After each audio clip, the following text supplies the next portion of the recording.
me hagan favor de Primera de Corintios 12. Vamos a leer del versículo 12 al 27. Y lo vamos a hacer de manera intercalada, ¿les parece? Yo leo el primero, usted el segundo, y vamos a...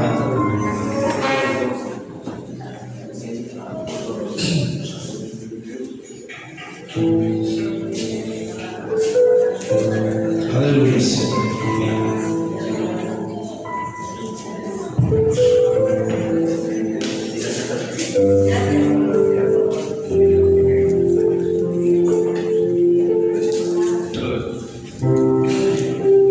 Aquí nos vamos a comenzar y vamos, hija, ¿ya? Ok. Primera carta a los Corintios, capítulo 12, versículo 12 al 27. Vamos a leer, voy a leer el primer versículo y usted se sigue con el segundo, luego yo con el que continúa. Dice la palabra de Dios. Y ponga atención a todos los detalles, por favor. Trate de leer con ese análisis, de poner atención a cada versículo, porque eso nos va a dar mucha enseñanza el día de hoy. Dice: porque así como el cuerpo es uno y tiene muchos miembros, pero todos los miembros del cuerpo, siendo muchos, son ¿qué? Un solo cuerpo, así también Cristo. Versículo 3, ustedes. Porque por un solo espíritu todos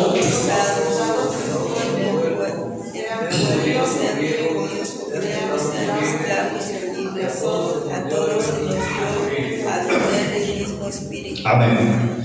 Además, el cuerpo no es un solo miembro, sino que muchos. Ahora ustedes.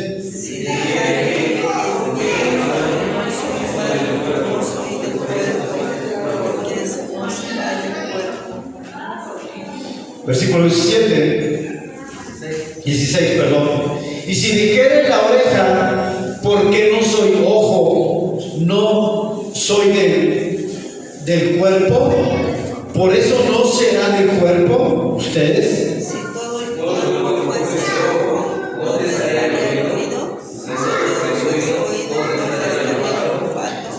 Mas ahora, y aquí ponga atención lo que dice: Dios ha colocado a los miembros, cada uno de ellos, en el cuerpo, ¿como qué? Como Él quiso. Por ustedes. Porque si todos fueran un solo miembro, ¿dónde estaría el cuerpo? Pero ahora son muchos los miembros, pero el cuerpo es uno solo. ¿Ustedes? Y el hombre puede decir a la mano: no te necesito, y tampoco la cabeza a los pies, no tengo necesidad de vosotros. ¿Cuál fue? 22. Antes bien, los miembros del cuerpo que parecen más débiles son ¿qué? Los más necesarios. Ustedes.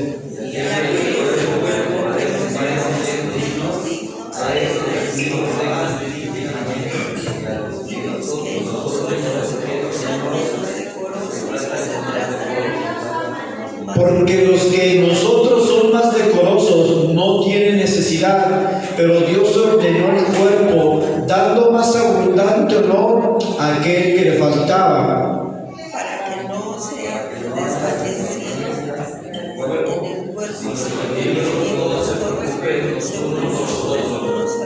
de manera que si un miembro padece, todos los miembros se duelen con él, y si un miembro recibe honra, todos los miembros con él se gozan, todos juntos. Vosotros pues sois el cuerpo de Cristo y miembros cada uno en particular. Señor, esta mañana ponemos este tiempo en tus manos, esta enseñanza, Señor. Le pido, Espíritu Santo, que uses mi vida, que sea sobrando en el corazón de cada uno de nosotros, y que la enseñanza que hoy aprendamos, Señor, sea de edificación para nuestra vida, Señor. Todo esto te lo doy. Gracias en el nombre del Señor Jesús. Amén. Puede tomar asiento. Y En esta carta que escribe el apóstol Pablo a los Corintios, bueno, el título de la predicación es Un cuerpo en Cristo. Ese es el título, Un cuerpo en Cristo.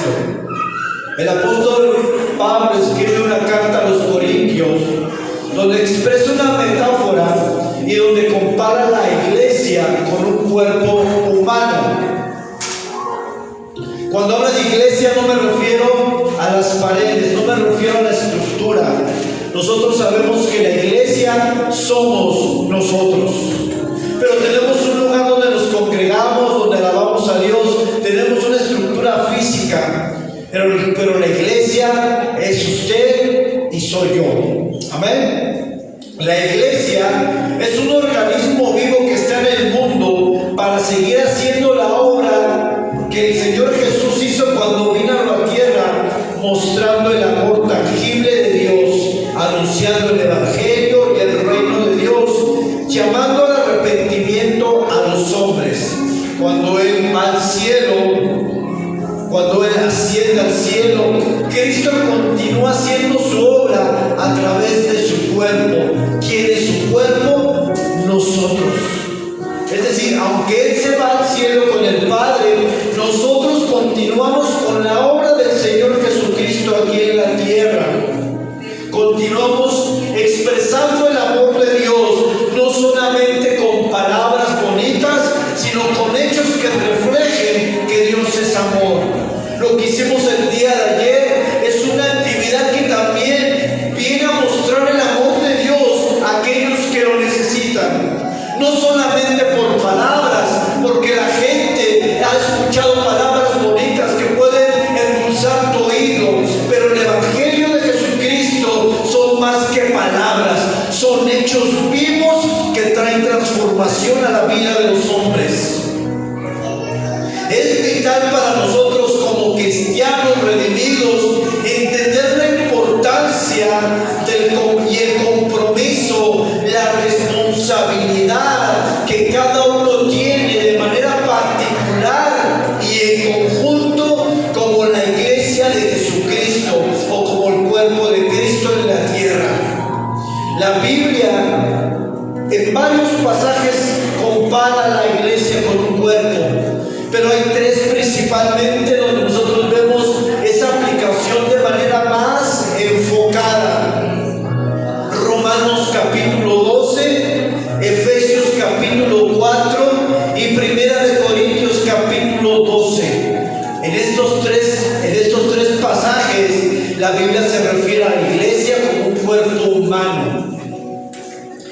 Y estos tres pasajes giran en torno a que en los tres pasajes habla de dones y de ministerios.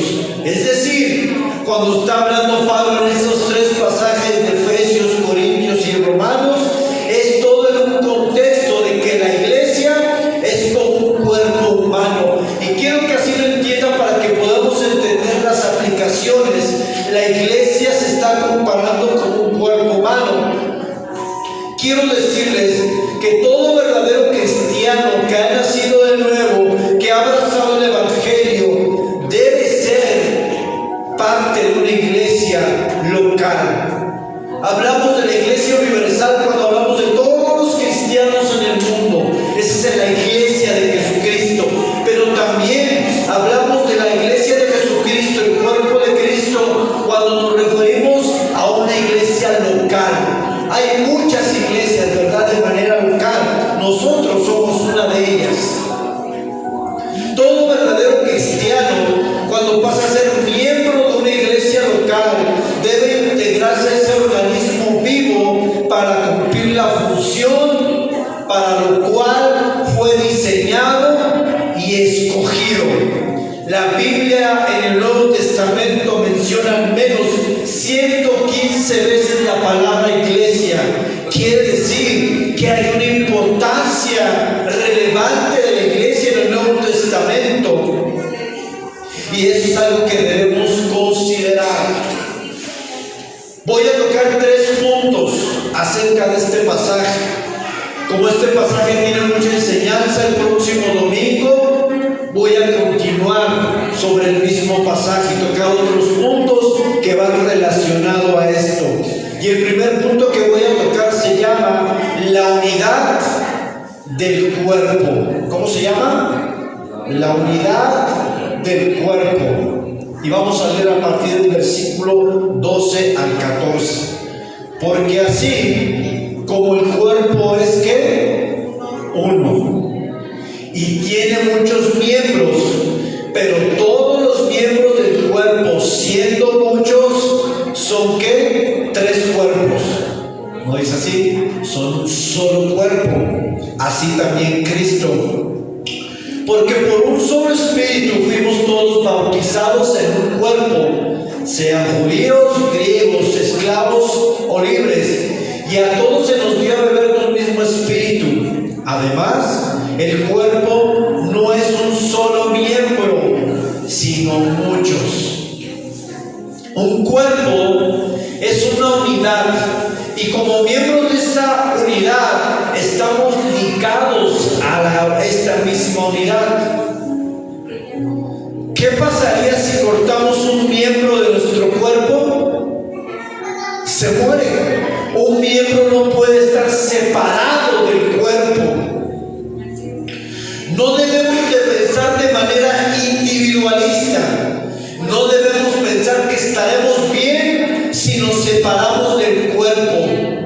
Esa necesidad, si tú te separas del cuerpo, vas a comenzar a perder esa necesidad, vas a comenzar a enfriarte, vas a comenzar a alejarte poco a poco, porque para que un carbón se mantenga encendido, es muy complicado que un carbón solo esté prendido, necesita de otros carbones, porque así entre muchos la llama se permanece, es fuerte.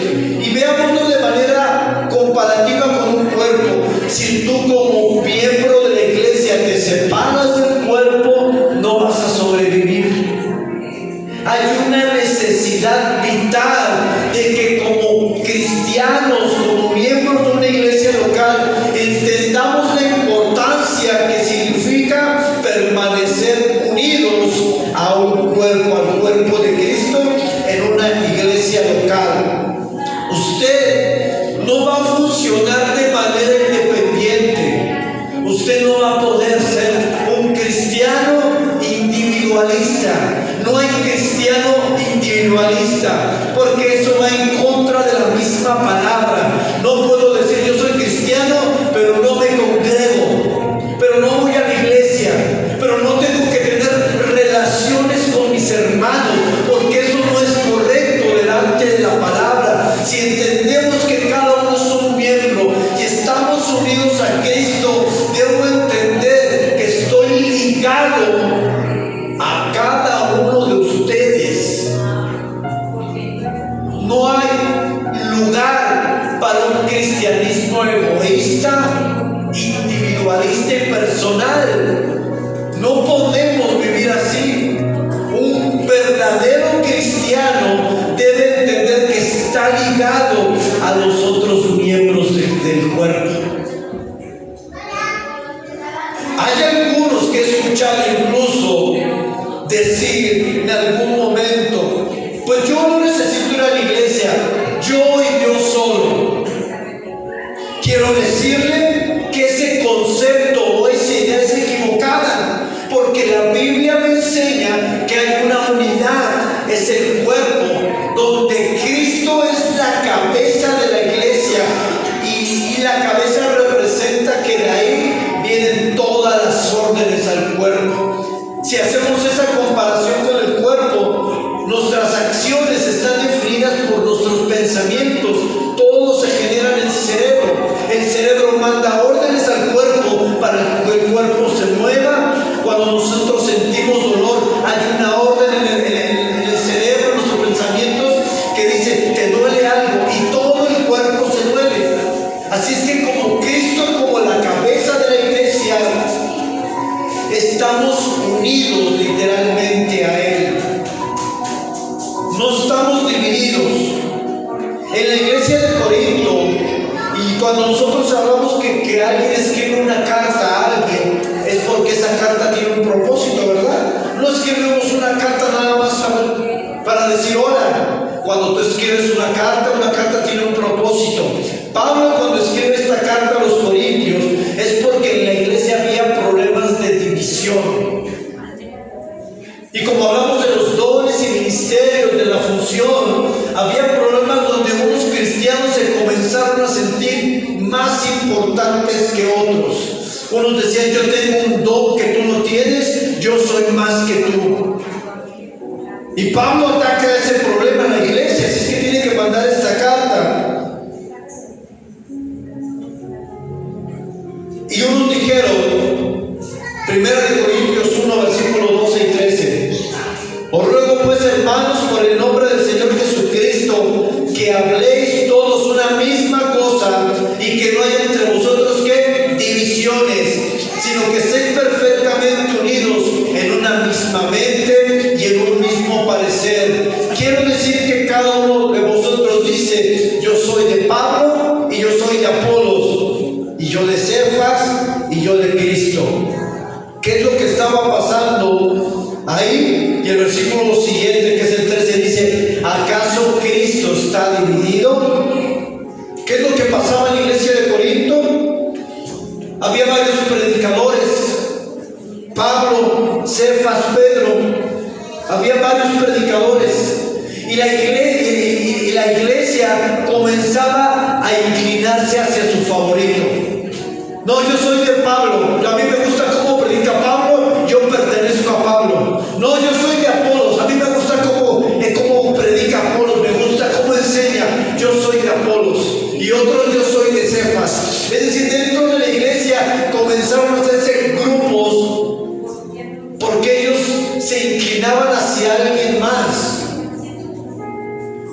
Y eso pasa en la iglesia actualmente, cuando no entendemos que no somos ni de Cefas, ni de Pablo, ni de Apolos, ni de nadie. Somos de Cristo Jesús. Usted no le pertenece a un hombre, a un líder. Usted no le pertenece a nadie. Usted le pertenece a Cristo.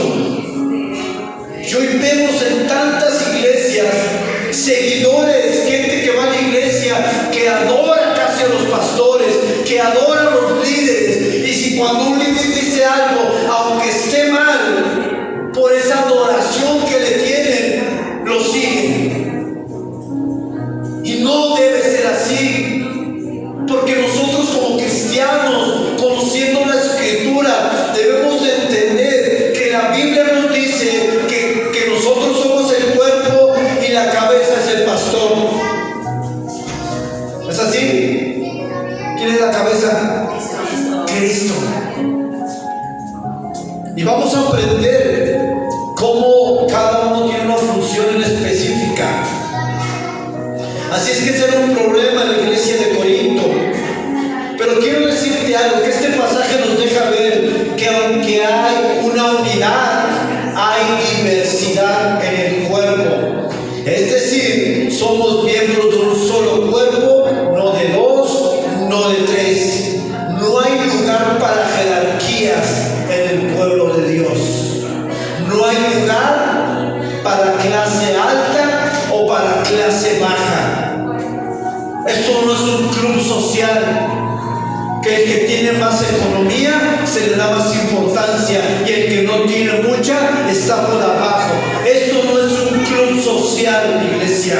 Este es el cuerpo de Cristo y hay diversidad en el cuerpo, y cada miembro del cuerpo es importante, necesario y vital. No hay en el cuerpo alguien que esté por arriba de otro, alguien que esté por abajo de otro, porque todos pertenecemos a una unidad que es en Cristo Jesús. La Biblia nos enseña y nos invita a tener ese entendimiento de la unidad como iglesia local. Juan 17, 20, 21 dice: mas no ruego solamente por estos, hablando de los discípulos, sino también porque los que han de creer en mi palabra de ellos, en la palabra por ellos, para que todos sean uno, como tu Padre en mí y yo en ti, que también ellos sean uno en nosotros, para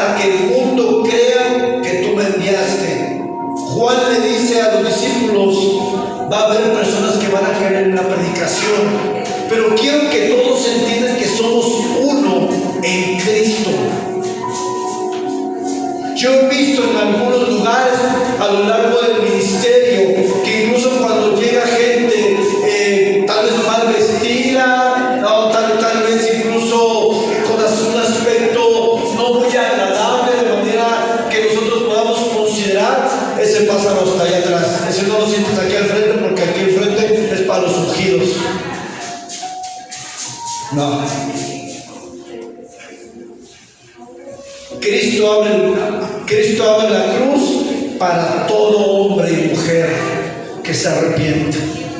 En la cruz se incluye a toda la humanidad, aquellos que creen en Él, ¿verdad? Pero ¿qué pasaría si usted entrara un indigente a la iglesia? Le diría, no, tú quédate allá porque hueles feo. ¿Cuál es tu postura como cristiano? Debemos de servirlos y amarlos. Hace algunos años, cuando yo comenzaba en el servicio, trabajé con un grupo de personas, de varones, que iban a los parques allí en Tepito. Y llegábamos y había personas tiradas, en malas condiciones, mal vestidos, con un olor desagradable. Y llegábamos y les decíamos, ¿cómo te podemos ayudar? Si quieres, vamos al centro de la rehabilitación para que te alivianes y te mejores. A mí me tocó estar sentado al lado de un hombre que la cabeza la tenía llena de animales. Yo sentado al lado de este hombre lo volteé a ver.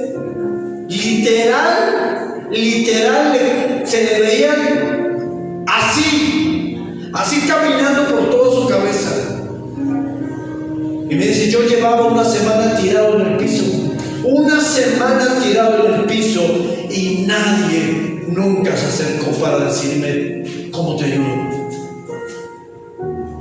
Nosotros como cristianos, si somos cristianos genuinos, estamos llamados a levantar a esos hombres.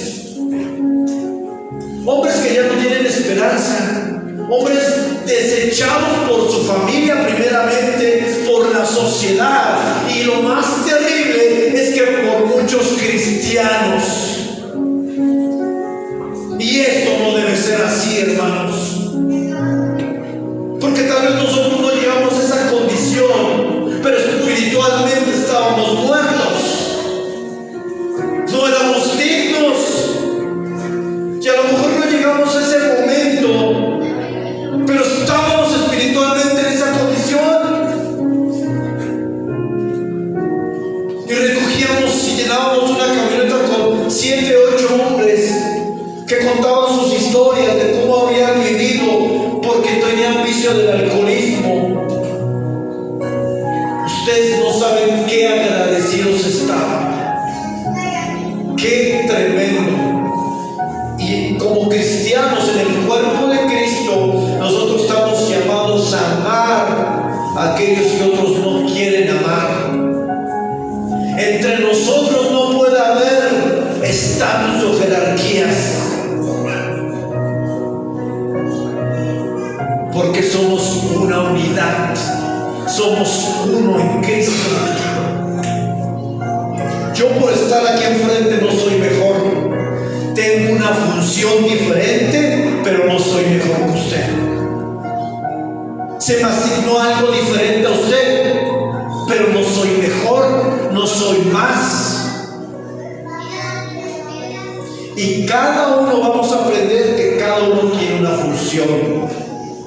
Efesios 5:23 dice, así como Cristo es cabeza de la iglesia, siendo el mismo el Salvador del cuerpo. Colosenses 1:8 dice que Cristo es también la cabeza del cuerpo, que es la iglesia. Todo el cuerpo está ligado a la cabeza.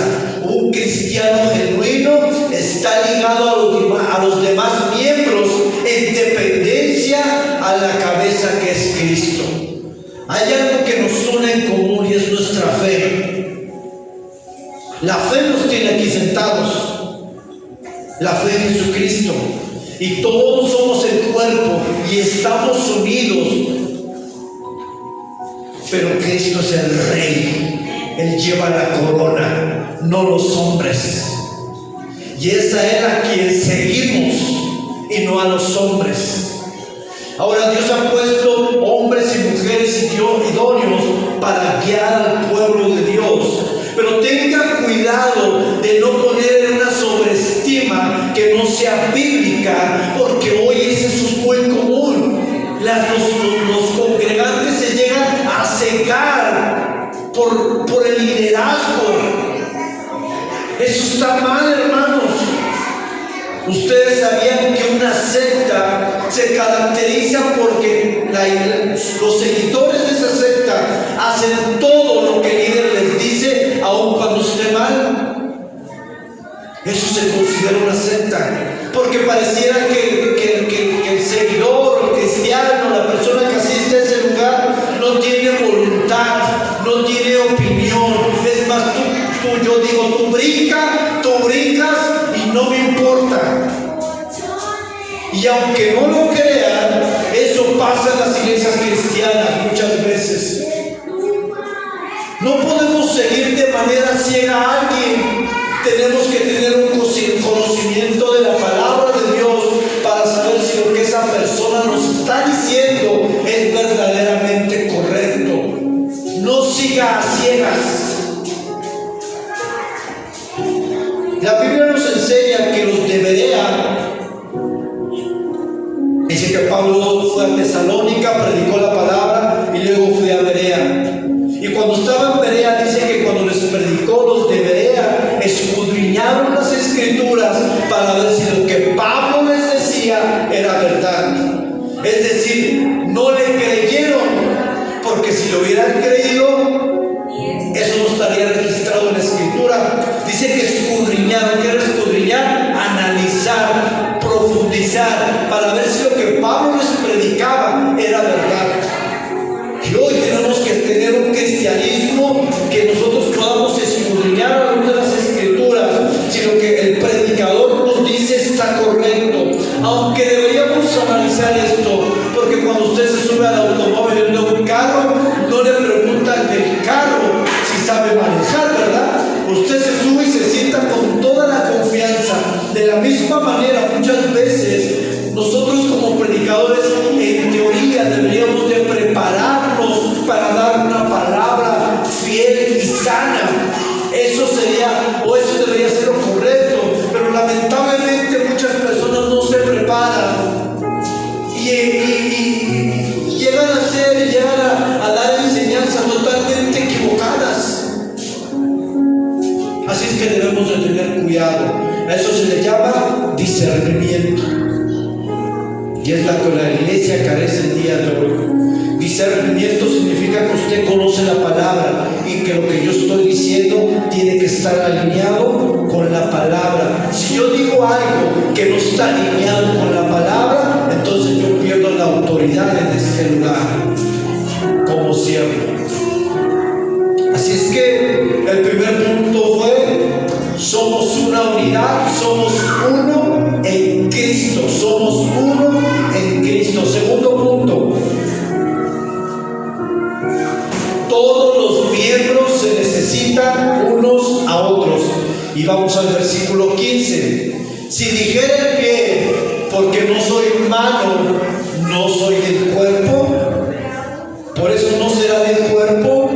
Y si dijere la oreja, porque no soy ojo, no soy del cuerpo, por eso no será del cuerpo. Si todo el cuerpo fuese ojo, ¿dónde estaría el oído? Y si todo fuese oído, ¿dónde estaría el olfato? Porque si todos fueran un solo miembro, ¿dónde estaría el cuerpo? Pero ahora somos muchos los miembros, pero el cuerpo es uno solo. Y ponga atención al versículo 21. Ni el ojo le puede decir a la mano: no te necesito, ni tampoco la cabeza a los pies: no tengo necesidad de vosotros. Y quiero contextualizarlo para que usted lo entienda. Si dijera el maestro de los niños: porque no soy el pastor, ¿acaso no es del cuerpo? ¿O si es? Si es del cuerpo. Si dijera el ujier: porque no soy maestro, ¿no es del cuerpo? Si es del cuerpo. Ahora me dicen, imaginen que todos fueran pastores, ¿dónde estarían los que ministran la alabanza? Imaginen si todos fueran ministros de alabanza, ¿dónde estarían los que enseñan a los niños? Quiero decirles que en la unidad hay diversidad. Es decir, a cada uno de nosotros de manera particular se nos depositaron dones espirituales, talentos, habilidades para desempeñar una función específica dentro del cuerpo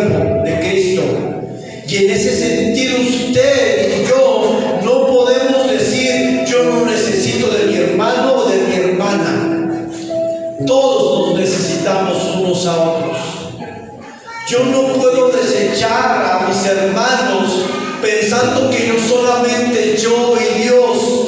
No es así. La Biblia me enseña que es todo lo contrario. Si pertenezco a un cuerpo, yo necesito de usted para poder tener esa funcionalidad del cuerpo de Cristo. No hay miembros que funcionen solos. Todos estamos conectados por coyunturas que sí nos permiten que no nos podamos separar. Imagine mi mano. Esta mano tiene movilidad. ¿Saben por qué tiene movilidad? Porque hay tendones que conectan toda mi mano y permitan que yo me mueva. Si yo no tuviera los tendones, no podría mover mi mano. De la misma manera, si yo estoy aquí predicando, es porque hay tendones que me conectan con la alabanza y con los demás servicios de la iglesia. Si no tuviera alabanza, si no tuviera alguien que se encarga de conectar el audio y poner la diapositiva, yo no estaría cumpliendo mi función completa. Yo estoy ligado a cada uno de ustedes. Yo no puedo sin ustedes y ustedes no pueden sin mí. Hay una dependencia entre cada uno de nosotros porque todos estamos unidos a un cuerpo. Usted es un miembro particular de un cuerpo. Si mi mano fuera cortada, en sí ese cuerpo, la mano solita, no podría servir, estaría muerta. Quiero que aprendamos de manera clara y determinante que todos somos uno en Cristo y que no es posible tener una vida cristiana alejado de ustedes.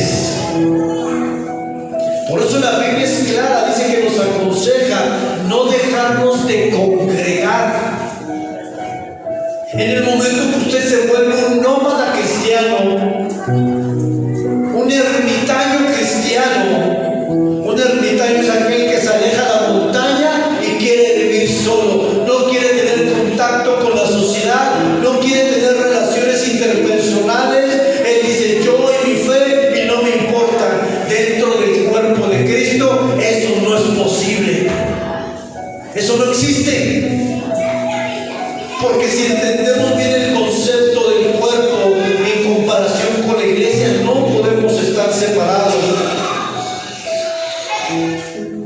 Esto no debería ser así, hermanos.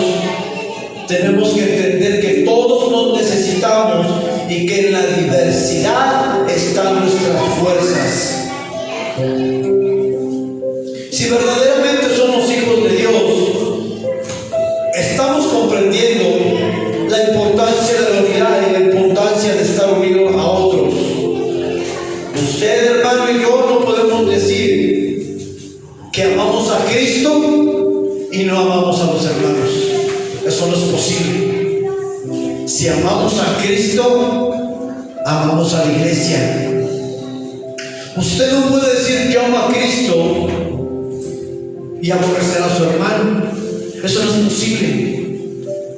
Si usted ama a Cristo, entonces ama lo que más Cristo amó y que lo llevó a la cruz, y es la iglesia. No es posible decir amar a Dios y no amar a mi hermano. Eso es imposible.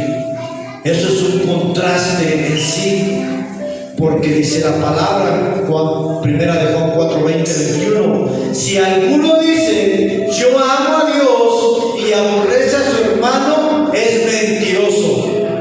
Porque el que no ama a su hermano, a quien ha visto, no puede amar a alguien, a Dios, que no ha visto. Y este mandamiento tenemos de él: el que ama a Dios, ame también a quién, a su hermano. Yo sí digo que amo a Dios y no amo a mi hermano que está tocando el piano. Dice la Biblia que soy ¿qué? Un mentiroso. No puedo amar a Dios y no amar a ese joven. No es posible. No es posible. Santiago 2, 15, 16 dice: y si un hermano o una hermana están desnudos y tienen necesidad del mantenimiento de cada día, y alguno de vosotros les dice: id en paz, calentaos y saciaos, pero no le dais las cosas necesarias para su cuerpo, ¿de qué aprovecha? En otras palabras, para ponérselo más sencillo, si usted ve a un hermano de la iglesia que tiene una necesidad y usted la conoce y usted la sabe y solamente le dice: hermano, Dios te bendiga, y usted no le provee para esa necesidad cuando usted tiene la posibilidad de que aprovecha.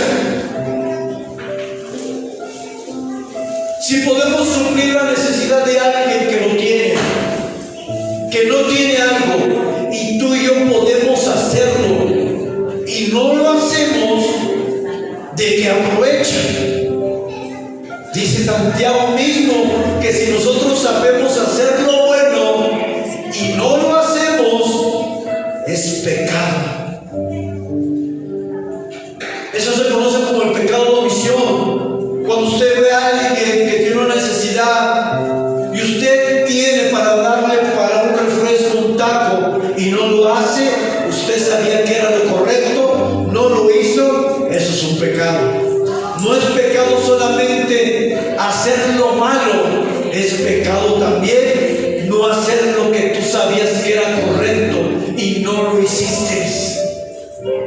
Eso también es pecado, porque regularmente enfatizamos los pecados que se ven, pero no enfatizamos los pecados que no se ven y que sabemos que debimos hacer algo y no lo hicimos. En una ocasión yo iba en el metro, iba regresando de la escuela y había una viejita como de 70 años y me dice: joven, estoy perdida, yo no sé dónde estoy. Y le digo: ¿usted para qué metro va, señora? De donde yo estaba a donde yo iba eran mínimo 2 horas de viaje. Y pude haber tomado, le decía: bueno, señora, pues tome ese y váyase. Pero algo en mi corazón me dijo: tú llévala. Eran 2 horas de viaje, alejarme de donde iba y otra vez regresar 4 horas. La tomé de la mano a la anciana y vámonos. Era como su nietecito. En el camino iba platicando de su vida, pude hablarle de Dios. Si yo hubiera decidido voltearme y seguir adelante sabiendo que ella tenía una necesidad, como cristiano, eso es pecado. Muchos pecamos de omisión, muchos sabemos que podemos hacer algo y no lo hacemos. Aunque tienes el anhelo, aunque tienes el pensamiento, pero si tú te das la espalda, estamos mal delante de Dios. Nadie vio que me aventó un viaje de 4 horas para llevar a una ancianita. Más bien alguien sí me vio y esa del Señor. Es ahí cuando somos bendecidos, hermanos.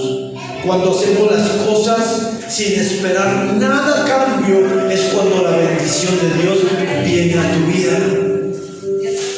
Nunca haga algo para Cristo esperando recibir algo.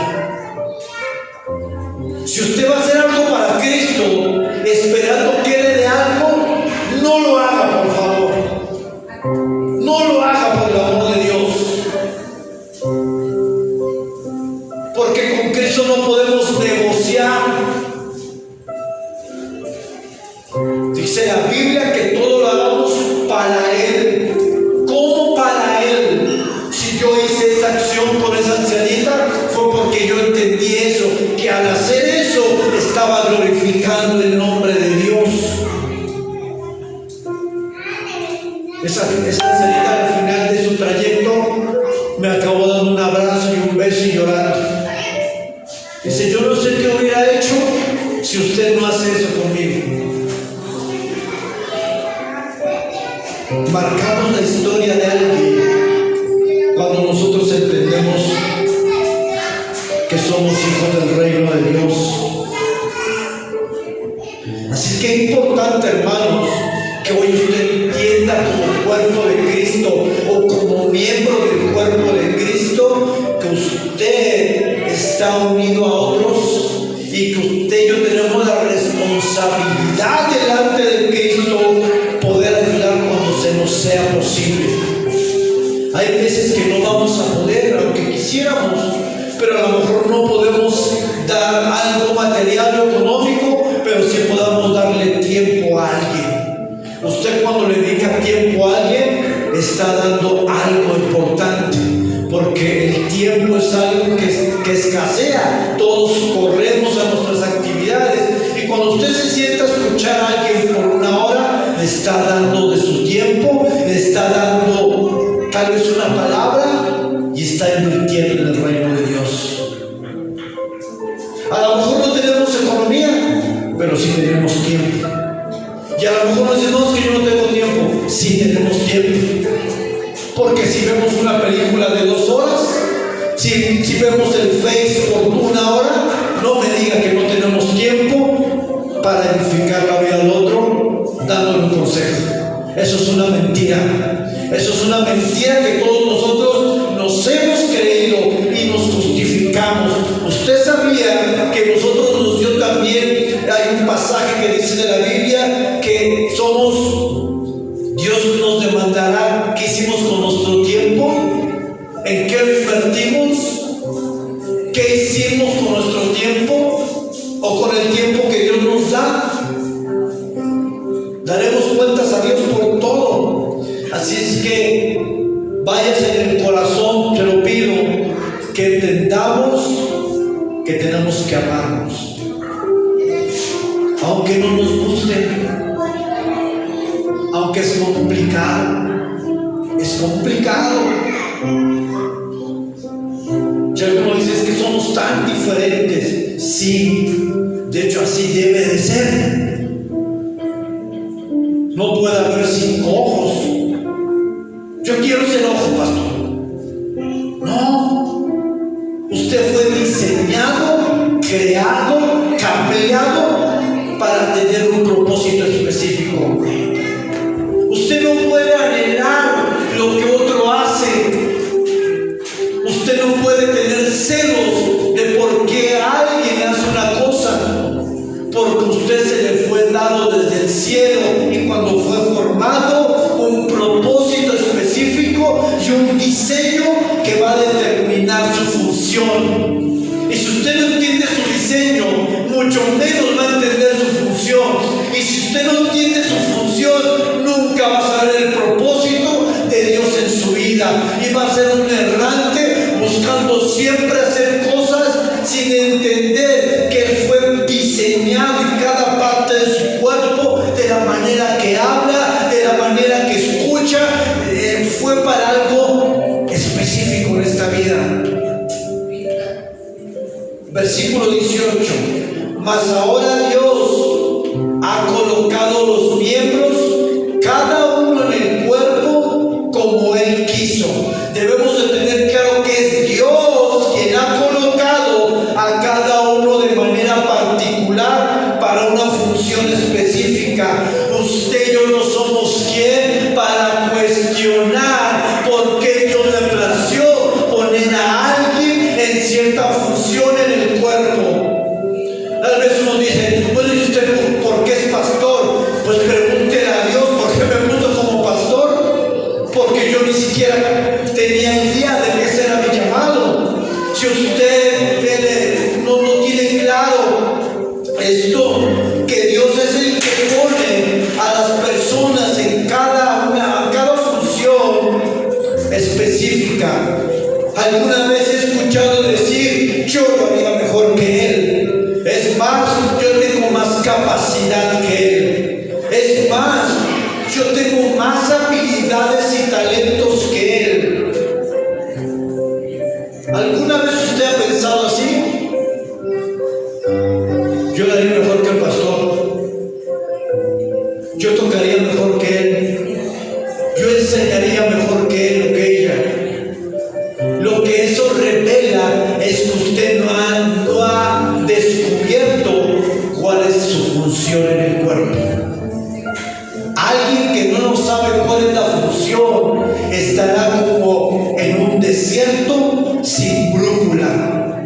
sabe dónde ir. Y en la vida pasa lo mismo. Si usted en esta vida no sabe para qué nació, su vida va a ser vivir por vivir, trabajar por trabajar, comer por comer, pero usted no tiene un sentido de vivir. Y lo peor que le puede pasar a una persona, llámese cristiano, es no saber cuál es el propósito de Dios para su vida. ¿Cuántas veces usted ha preguntado, Señor, ¿para qué me llamaste? ¿Para qué me escogiste? ¿Para qué me trajiste de donde yo estaba? ¿Cuál fue el propósito de que no hayas hecho eso con mi vida? La gente allá afuera vive sin propósito y vive por vivir. Lo más lamentable es que hay muchos cristianos que también viven dentro de la iglesia y sin propósito y por vivir. Eso es triste, porque no estás entendiendo que tú eres un miembro y que cuando fuiste injertado al cuerpo de Cristo, tú ya venías con un propósito en esa injertación. Es decir, cuando tú te unes al cuerpo, a la iglesia local, tienes que entender que tu vida va a bendecir a otros y va a funcionar con otros y va a depender de otros, porque tú solo no vas a poder. Este pensamiento de que yo haría mejor algo que otras personas es un pensamiento muy dañino para la persona que así lo experimenta. Esto lo llevará incluso a envidiar, a estorbar o a hablar de otra persona, del ministerio, porque no ha entendido que su vida tiene otro propósito diferente. Hay algo que quiero que aprendamos hoy. Tú fuiste creado con características únicas. No hay nadie como tú. La huella digital de tu mano, no hay otra en el mundo como la tuya. Cada uno tiene una huella digital que es única en todo el mundo. No vas a ser igual a otra persona. Dentro del cuerpo de Cristo, la función que tú vayas a desempeñar no va a ser igual a otra. Y cuando te preguntas a ti, Señor, ¿por qué a mí no me pusiste como en otra función? Pues pregúntale a Dios, porque aquí dice la Biblia que Dios ha colocado a los miembros, a cada uno de ellos en el cuerpo, como Él quiso. No como yo quise ni siquiera. Es como Él quiso. Por ejemplo, imagina que hay un auditorio para 100 personas. El auditorio está diseñado para una capacidad de 100 personas. Hay 100 asientos, el tamaño es para 100 personas. O sea, este auditorio fue diseñado arquitectónicamente para 100 personas. Pero imagínate que tú dices, no, pues yo quiero meter 200. ¿Ustedes creen que va a funcionar? No va a servir. Que las pueden meter encimadas y acostados en el piso así, pero el edificio no fue diseñado para 200 personas. De la misma manera, si tú no fuiste diseñado tal vez para predicar, entonces no lo vas a poder hacer. Si tú fuiste diseñado para cantar, tu voz fue ungida y tienes esa pasión por la música, entonces vas a fluir bien. Pero no intentes meterte a algo que no es tu función en el cuerpo de Cristo. Pero esto está ligado a la pregunta que hice hace rato. ¿Cómo sé qué función yo tengo en el cuerpo? Muchos se preguntan eso el día de hoy. ¿Cómo yo sé para qué me llamaste? ¿Cómo yo sé cuáles son los dones que me has dado? Y aquí quiero dejar otro punto en claro. Todo cristiano tiene dones. Todo. Dice la Biblia que el Espíritu Santo repartió como Él quiso. Así es que no hay cristiano que no tenga don. No hay cristiano que no tenga. Así es que todos fuimos dotados con dones. Y viene la pregunta y vamos a responder. descubrir la función que yo tengo en el cuerpo de Cristo? Le voy a dar un ejemplo muy claro. Imagínense que usted decide aprender a nadar. Recibe la teoría, recibe las clases de cómo nadar, recibe la historia, pero no se quiere meter a la piscina. ¿Usted cómo cree que va a aprender a nadar si no se mete al agua? Es imposible. Es imposible. ¿Usted cómo va a aprender a descubrir cuál es el don que Dios depositó y la función y el propósito si no sirve a los demás? Para descubrir el don y el llamado y el propósito, tengo que servir a los demás. Si usted no sirve a los demás, no podrá descubrir para qué Dios le llamó, le capacitó, le ungió, le dio talentos, dones, pasión, porque usted está fuera de la piscina intentando descubrir cómo hacer, cómo nadar, pero está fuera. No es posible. No es posible saber para qué Cristo me creó si yo no sirvo a los demás.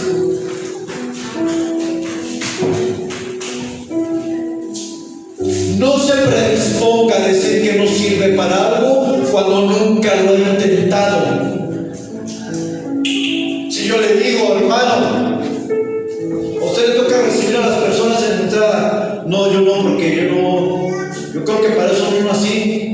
¿Cómo lo vas a ver si no lo intenta? Es imposible.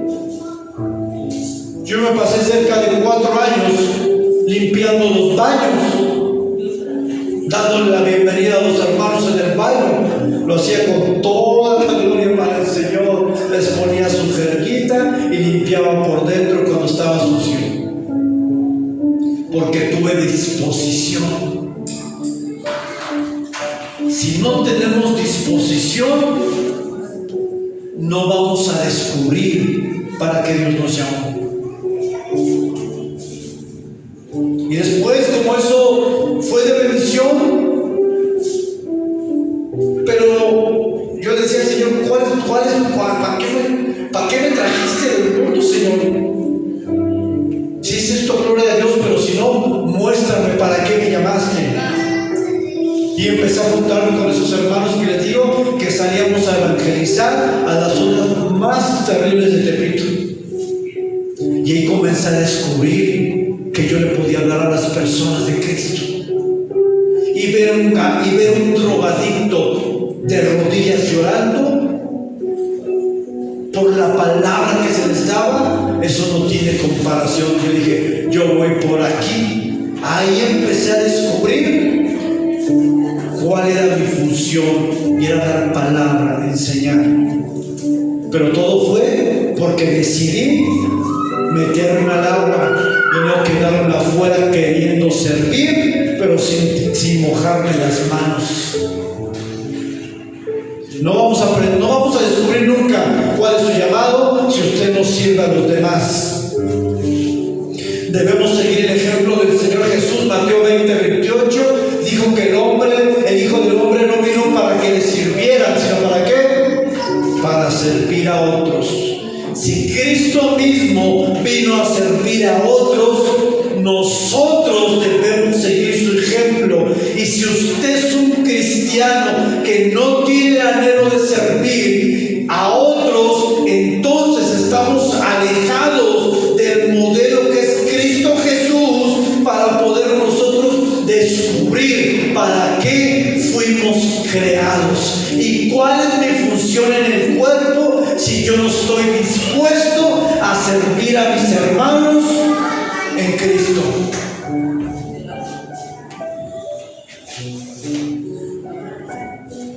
Es la única manera de descubrir para qué Dios le llamó.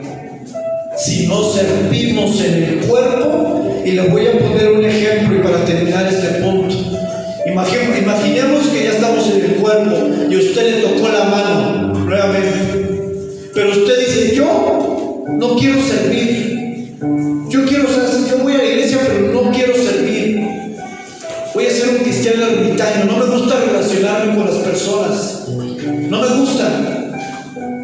hay un hermano que me cae mal, una hermana que me cae mal, y usted es la mano. Usted cuando se injertó al cuerpo no sabe todavía, pero usted le dieron la función de la mano. Imagínate que tú que eres la mano y eres injertado al cuerpo y te quedas sin hacer nada. ¿Ustedes se imaginan, mi mano tullida? Estoy en el cuerpo, pero mi mano está tullida. No está funcionando para lo que fue hecha. Un cristiano que no funciona en el cuerpo de Cristo afecta a todo el cuerpo. Su función que usted desempeña en el cuerpo es vital para que todo el cuerpo funcione de manera armónica. Si usted no toma el reto de descubrir para qué Dios le llamó, usted es una mano tullida. Que está ahí, viene, recibe, aprende, pero está paralizado, y lo que usted haga afecta la vida de todos, aunque usted no lo crea. Si usted no cumple la función para lo que fue llamado, está afectando nuestras vidas. ¿Cómo es eso? Volvemos al punto 1. Somos una unidad, somos miembros en particular y todos estamos unidos a la cabeza. Si usted no está funcionando dentro del cuerpo, es una mano muerta. Y usted y yo no fuimos rescatados de la muerte eterna para ser miembros muertos. Fuimos rescatados de la muerte eterna para ser un organismo vivo. Ese organismo vivo es la iglesia. Y la iglesia tiene propósito en esta tierra, que es predicar el evangelio a los que no conocen, pero también de manera particular. Cada uno tiene una función en el cuerpo, y si usted no toma el desafío de investigar, de preguntar para qué fue llamado, usted es un miembro muerto en un cuerpo vivo, y un miembro muerto en un cuerpo vivo no funciona de nada, no sirve. Imagine yo injertado en el cuerpo de Cristo y soy la pierna, y digo, no, esta pierna está muerta, ¿cómo voy a caminar? El hecho de que esta pierna no funcione afecta a la otra pierna y afecta a todo el cuerpo.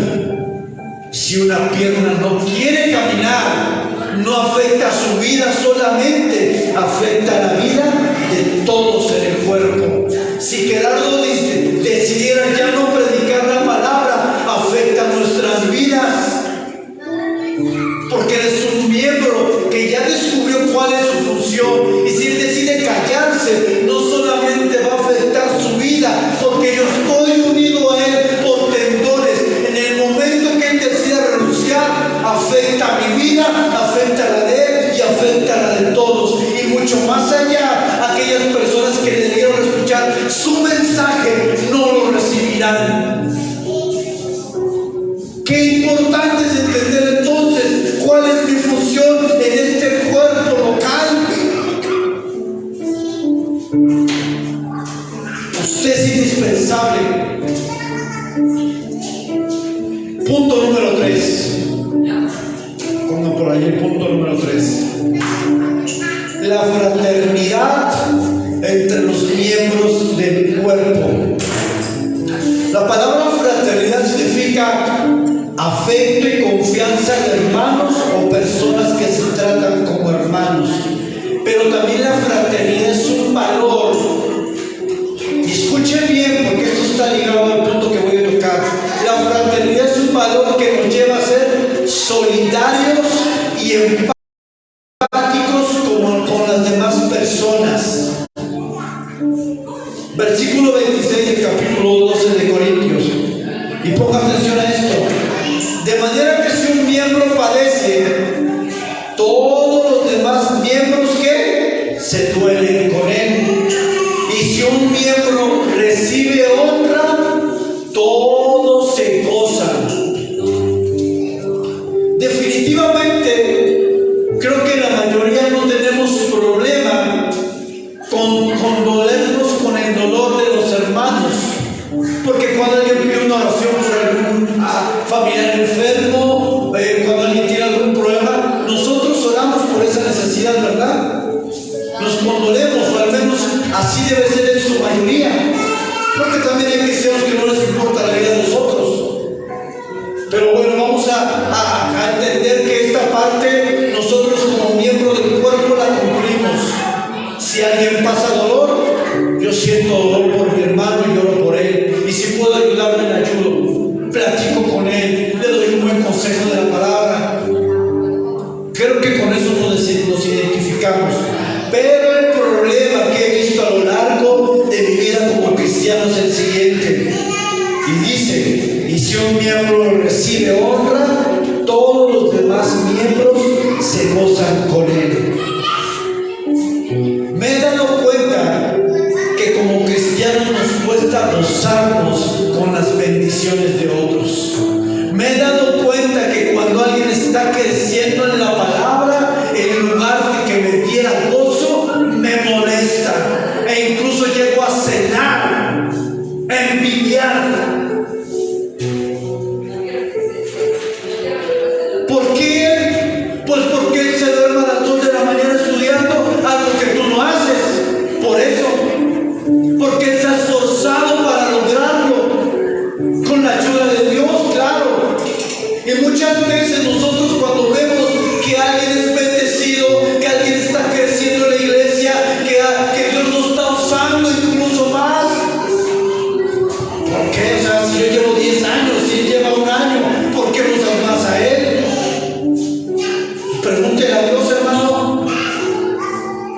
Pregúntele al Señor, una pregunta. No se cuestiona usted. ¿Tiene esa pregunta? Dile, Dios, ¿por qué lo usas y por qué a mí no? Y Dios le va a responder. Porque tal vez no se ha comprometido como él. Porque tal vez no tiene la disposición de él. Porque tal vez no quiere tener relación con los demás. Hay razones. Dice otra versión: si una parte sufre, los demás sufren con ella. Y si una parte se le da honra, todas las partes se alegran. Hermanos, no podemos dejarnos contaminar por la envidia, con los celos. Debemos entender que cada uno de alguna manera recoge lo que siembra. Tal vez se pregunta por qué otros logran cosas que yo no. Tal vez debería de preguntarse qué es lo que no está haciendo o qué es lo que está haciendo mal, por el cual usted no puede tener los mismos logros. Queremos tener logros en la vida en Dios sin sacrificios. Queremos ser personas que destaquen en el cristianismo, pero no queremos comprometernos. Queremos ser usados por Dios, pero no tenemos la disponibilidad. Si usted anhela ser pastor y no puede tolerar a otro hermano, téngalo por seguro que Dios no le va a dar algo que usted no pueda manejar. Porque esta función del cuerpo demanda tratar de entender a otros, pasar tiempo con otros, hablar con otros. Pero si usted es una persona que siente rechazo por otros hermanos, Dios no le va a dar un pastorado. Si usted tiene un llamado de Dios y no tiene la disposición, entonces en su vida siempre va a reflejar estancamiento, frialdad espiritual. En el momento que seamos diligentes para lograr cosas en la vida, metas, proyectos, entendamos que todo esto debe estar alineado para la gloria de Dios. Si un hermano tuvo un ascenso en su trabajo, celébralo con él. Es envidioso. Si uno de mis hermanos acaba una carrera, gloria a Dios, felicítelo, mándelo un mensaje, mándelo una vez, qué bueno, porque lo lograste. Y si usted le molesta esto, es porque hay algo que usted debe de entregar a Dios y que obra en su corazón. Como hermanos en Cristo no puede haber eso en el cuerpo, ya que todos somos uno en Cristo. Cristo.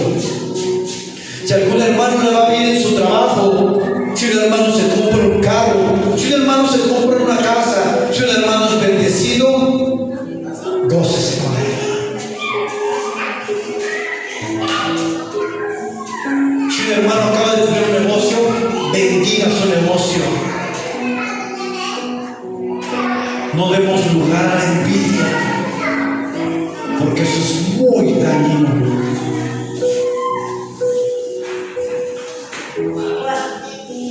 Cada miembro del cuerpo tiene la obligación de orar unos por otros, por necesidades, por sus hijos, matrimonios. La Biblia nos enseña que cuando Job oró por los que le juzgaron, dice la palabra de Dios que el Señor le dio una doble bendición. Cuando él oró por aquellos que lo juzgaron, que le dijeron, tú estás así porque estás en pecado, tú estás así porque hiciste esto, porque no hiciste eso. Y cuando él ora por ellos, dice Job 42:10, y quitó Jehová la aflicción de Job cuando él hubo orado por sus amigos, y aumentó al doble todo lo que le había sido quitado, y bendijo Jehová el postrer estado de Job más que el primero. Cuando él oró por los que le habían vituperado, vino una doble bendición, y el estado que él tenía donde era bueno, su postrer estado fue mucho mejor. Somos bendecidos cuando bendecimos a nuestros hermanos, y cuando nos gozamos por sus logros, y cuando yo me pongo contento porque le va bien, y cuando yo me pongo triste porque le va mal. Somos bendecidos. Quite de su mente el cristianismo individualista, quite de su mente el cristianismo egoísta, quite de su mente el cristianismo de ermitaño. Eso no funciona en el cuerpo de Cristo. Al menos así la Biblia me lo deja ver. No es posible. Y si usted tiene una función, cuando fue injertado el cuerpo de Cristo ya venía con un propósito y función, averigüe para qué Dios le llamó. Y no anhele lo de otros. Ay, ¿por qué él? Pregúntele a Dios. Pregúntele al Señor por qué le plació poner a este joven en alabanza. Pregúntele si no le gusta cómo toca, cómo canta. Pregúntele al Señor.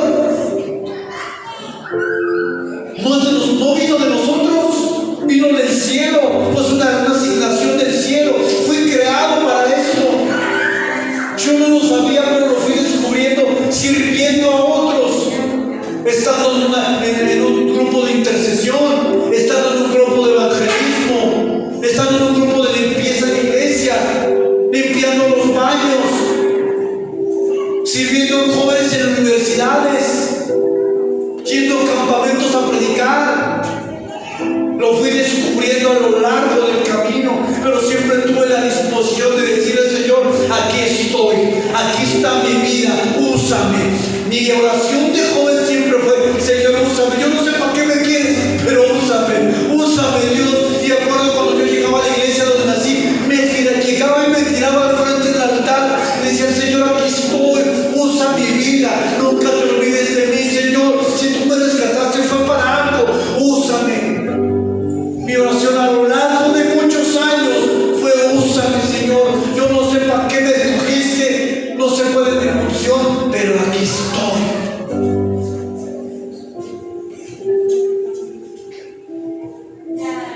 El Señor dijo, ¿y quién irá por nosotros? ¿Y qué dijeron? Aquí estoy. Heme aquí, envíame a mí. A lo mejor Isaías no sabía para qué le estaba llamando Dios, pero ¿qué tuvo? Disposición. La disposición es una llave que te abre la puerta a descubrir tu función, y la función es otra llave que te abre la puerta a encontrar el propósito de Dios para tu vida. Gloria a Dios. Póngase de pie. Por esto cerramos la enseñanza del día de hoy. El próximo domingo vamos a complementar parte de lo que fue esta palabra. Yo les bendiga a los hermanos que nos contactan, que se conectan por las redes sociales. Los esperamos el próximo domingo para continuar. Seguiremos tratando